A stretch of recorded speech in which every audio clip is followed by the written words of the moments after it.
ನಾನು ಗಣೇಶ್ ಪಂಜಿವಾಲ್. ಇವತ್ತು ಉಚ್ಚಿಲದಲ್ಲಿ ನಡೆದಂತಹ ದಸರಾದಲ್ಲಿ ಜನರ ಪ್ರೀತಿ ತುಂಬ ಸಿಕ್ಕಿದೆ. ಅಂದರೆ ತುಂಬ ಜನಗಳು ಬರ್ತಿದ್ದಾರೆ. ಈಗ ನನ್ನ ತಂಗಿಯದ್ದು ಮೊದಲ ದಿವಸವೇ ಎಲ್ಲ ಗೊಂಬೆಗಳು ಸೋಲ್ಡ್ ಔಟ್ ಆಗಿದೆ. ಮತ್ತು ನಿನ್ನೆ ಮೂರನೇ ದಿವಸ, ನಿನ್ನೆ ಕೂಡ ಆಲ್ಮೋಸ್ಟ್ ನನ್ನ ಪೇಂಟಿಂಗ್ಸ್ ಸೇಲ್ ಆಗಿದೆ. ಇನ್ನು 3 ಪೇಂಟಿಂಗ್ಸ್ ಇದೆ ಬಾಕಿ. ಮತ್ತು ಕೀ ಚೈನ್ಸ್ ಇದೆ.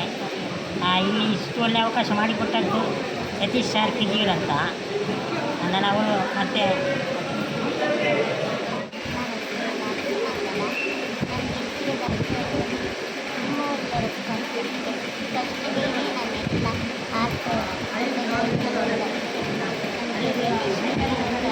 ಅರೇಂಜ್ ಮಾಡಿಕೊಟ್ಟಿದ್ದಾರೆ.